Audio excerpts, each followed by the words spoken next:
After making the shocking announcement that he had been diagnosed with pancreatic cancer, Patrick Swayze pretty much vanished from the spotlight. But just a few months later, he made his first appearance since breaking the awful news at a basketball game at the Staples Center in LA in May of 2008. He was accompanied by his wife Lisa, and it was the first time he'd been seen in public in quite some time. Photographers swooped in and snapped several photos of the ailing star and his wife as they enjoyed watching a playoff game between the Spurs and Lakers. It was also the first time a lot of people got the chance to see what kind of a toll pancreatic cancer takes on its sufferers. In Swayze's case, he had visibly lost a lot of weight, but all in all, he seemed to be relatively happy, in good spirits, and involved in the game.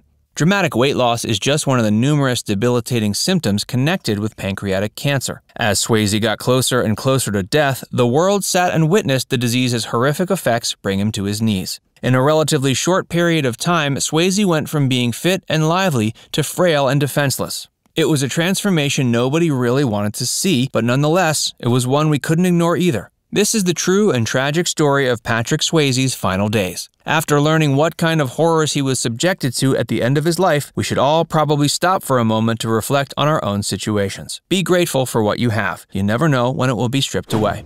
He described his cancer treatment as hell on wheels. In one of the first appearances he made after revealing his diagnosis, Swayze gave the New York Times a candid interview in which he described his experiences with chemotherapy. He made it clear he couldn't possibly give a positive summary of what he was going through. He referred to the treatment as being like a battle zone, and chemo specifically was hell on wheels. Chemotherapy is a medical procedure that has the potential of effectively helping many patients' cancers. Specific cells are targeted with chemical bombardment to slow the spread of the cancerous cells. Chemo coupled with radiation is often administered to patients preparing to have surgery to remove their tumors. Unfortunately, chemo isn't a miracle treatment. While it does have the potential of helping a lot of people manage their illness, it's not without side effects. Some of these include, but aren't limited to, appetite loss, nausea, co-infection, and skin changes.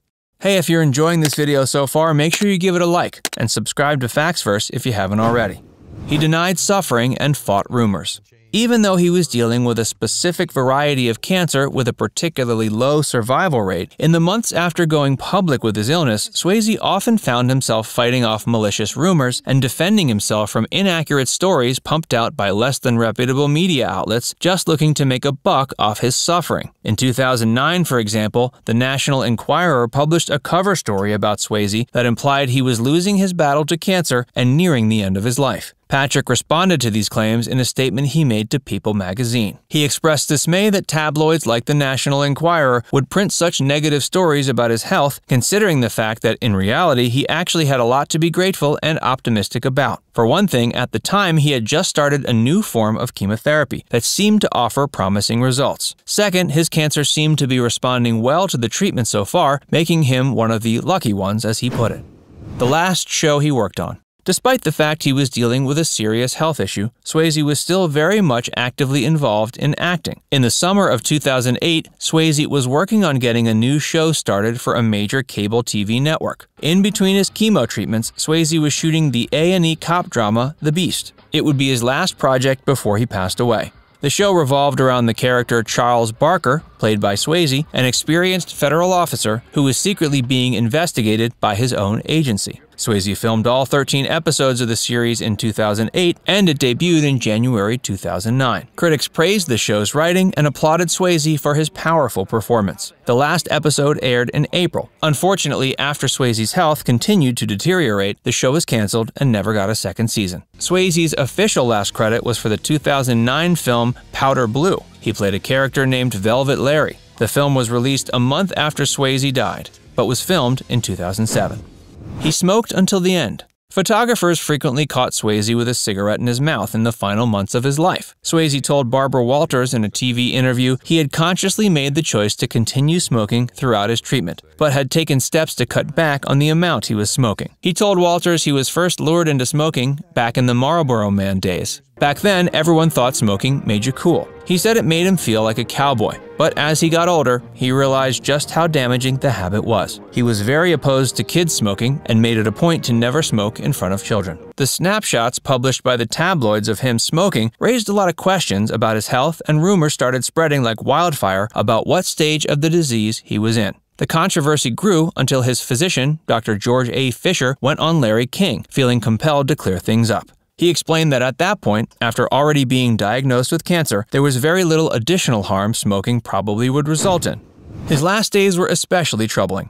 It's come out since his death that Swayze's last days were more painful than you might know. In addition to dealing with the crippling effects of terminal cancer, Patrick was also abandoned and abused, both physically and mentally, by what should have been the most trusted individual in his life, his wife. Reportedly just weeks before he died, on September 14, 2009, Patrick's wife Lisa Niemi left him to wallow in his sorrows and die alone. With one crushing blow, any notion that the celebrity couple had enjoyed anything close to a storybook romance was shattered. According to a source close to him, Patrick's private hell was made worse in his last weeks alive because his wife Lisa kept him essentially a prisoner in his own home. She forbid his own mother, friends, and loved ones from visiting him.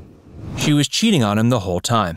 During that time, Lisa had several affairs with both men and women. Those who knew him personally would tell you Patrick loved Lisa with all his heart, but allegedly, Lisa would beat him regularly. They fought non-stop, destroying properties like hotel rooms, cars, and even their own home. What they had was nothing short of an abusive relationship. When asked if Lisa would abuse Swayze during his cancer battle, a source confirmed she did. According to him, it didn't matter he was sick. She would claw at his arms and neck and punch and slap him on a regular basis. The cancer had shriveled his body. Before he fell ill, he weighed about 180 pounds, but at his death, he had dropped down to 90. Whenever Patrick's younger brother and main caregiver, Don Swayze, was away, Lisa would immediately start neglecting her dying husband. She would leave all day to go shopping or go meet up with other men, and when Don would come in to check on him, Patrick would be lying in his own excrement. In the last 2 months before his death, Swayze signed a new will that left his entire estate to Lisa and absolutely nothing to his family. It's been suggested she coerced him into making the change, either while he was under the influence of narcotics or under the threat of revealing a dark secret she apparently had on him that could have destroyed his legacy.